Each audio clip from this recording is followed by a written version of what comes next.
নমস্কার বন্ধুরা, লিপির রান্নার ঝুড়িতে আরও একটা নতুন পর্বে সবাইকে স্বাগত জানাই। আজ আমি আপনাদের সাথে যে রেসিপিটি শেয়ার করব সেটা হলো এই গরমকালের জন্য ভাতের শেষ পাতে টক ঝাল মিষ্টি আমের চাটনি। তাহলে চলুন দেখে নেওয়া যাক আমি এই চাটনিটা কিভাবে বানাবো। আমি এই চাটনিটা আখের গুড় আর চিনি দুটোই ব্যবহার করব। আপনারা ইচ্ছা করলে শুধু আখের গুড় দিয়েও করতে পারেন।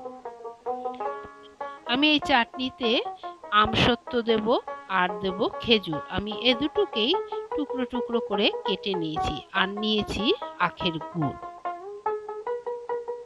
প্রথমে আমি কড়াইয়ের মধ্যে আমগুলোকে টুকরো টুকরো করে কেটে নুন হলুদ দিয়ে সেদ্ধ করে নেব। আমি আমটার মধ্যে নুন আর হলুদ আর জল দিয়ে দিয়েছি। এবার ঢাকা দিয়ে 5 মিনিটের মতো সেদ্ধ করে নেব। আমটাকে বেশি সেদ্ধ করব না, তাহলে গলে যাবে। আমার আমটা সেদ্ধ হয়ে গেছে। এবার আমি জলটাকে ছেঁকে নেব।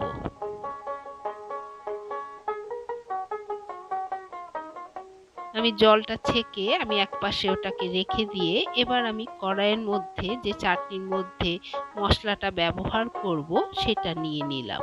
প্রথমে আমি 4 চামচ গোটা ধনে নিয়ে নিয়েছি। ওটা একটু ভাজা ভাজা হওয়ার পরে আমি 2 চামচ জিরে নিয়ে নিয়েছি। এটা আবার একটু ভাজা ভাজা হলে হাফ চামচ মৌরি দেব। আমি হাফ চামচ মৌরি দিয়ে দিলাম। আবারও এটাকে একটু নাড়াচাড়া করে নেব। এবার এর মধ্যে দিয়ে দেব মরিচ। এবার এটা আমার মশলাটা ভাজা ভাজা হয়ে গেছে, ওটা তুলে রেখে দিয়ে আবার 7-8টা শুকনো লঙ্কা, একটা দারচিনি, 2টো এলাচ আর 3-4টে লবঙ্গ দিয়ে এটাকেও আবার একটু ভাজা ভাজা করে আমি তুলে নেব। এবার ঠান্ডা হলে সমস্ত মশলাগুলোকে আমি মিক্সির মধ্যে গুঁড়ো করে নেব। আমার মশলা গুঁড়ো রেডি হয়ে গেছে। এটা আমি এখন রেখে দেব। এবার আমি কড়াইতে সর্ষের তেল দিয়ে তার মধ্যে 5 ফোড়ন দিয়ে দিলাম। তেলটা আমার গরম হয়ে গেছে। এবার যে আমটা আমি সেদ্ধ করে রেখেছিলাম সেটা দিয়ে একটু নাড়াচাড়া করে নেব।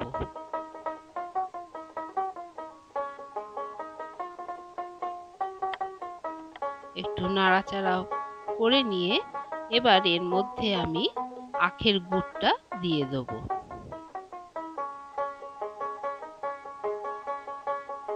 আবারও একটু নাড়াচাড়া করে গুড়টাকে আমি গলিয়ে নেব।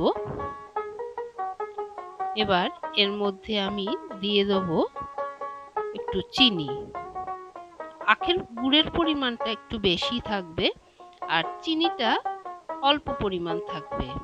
2-3 চামচ দিলেই যথেষ্ট। এতে চাটনির টেস্টটা খুব সুন্দর হয়। আমার চিনি আর গুড়টা গলে গেছে। এবার এর মধ্যে আমি যে আমটা সেদ্ধ করেছিলাম যে নুন জল দিয়ে, সেই জলটা এর মধ্যে দিয়ে দেবো। বেশি দেব না, আপনারা যেরকম ঝোল রাখবেন সেই অনুযায়ী দিয়ে দেবেন। এবার আমি এর মধ্যে খেজুরটা দিয়ে দিলাম।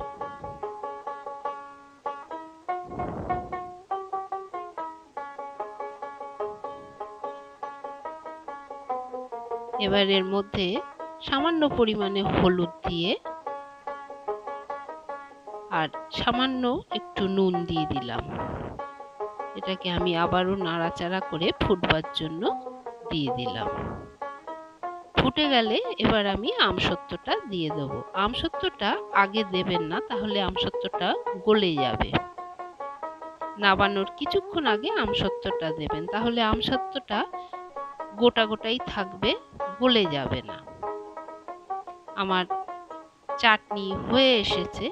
এবার এর মধ্যে ভাজা জিরে গুঁড়ো, ভাজা ধনে গুঁড়ো আর শুকনো লঙ্কার গুঁড়ো হাফ চামচ করে সবকটাই দিয়ে আবার একটু নাড়াচাড়া করে নিলাম। আমার চাটনি কমপ্লিট।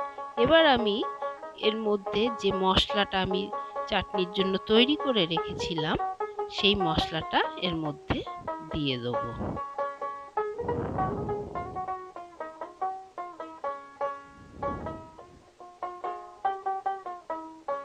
মশলাটা দিয়ে এবার একটু নাড়াচাড়া করে এবার আমি একটা পাত্রে তুলে নেব। আপনারা এই চাটনিটা বাড়িতে তৈরি করে দেখবেন, খুবই টেস্টি হয় খেতে। আর এই গরমকালের জন্য শেষ পাতে তো খুবই সুস্বাদু খেতে। আপনারা এই চাটনিটা বাড়িতে ট্রাই করে দেখবেন আর আমাকে কমেন্ট করে অবশ্যই জানাবেন আপনাদের কেমন লাগলো। আর সবাই আমাকে একটা লাইক করে সবার সাথে শেয়ার করবেন, আর নতুন বন্ধুরা সাবস্ক্রাইব করবেন আর বেল আইকনটা প্রেস করবেন। তাহলে আমি নতুন নতুন রেসিপি নিয়ে আপনাদের কাছে পৌঁছতে পারবো। ভালো থাকবেন, সুস্থ থাকবেন বন্ধুরা। ধন্যবাদ।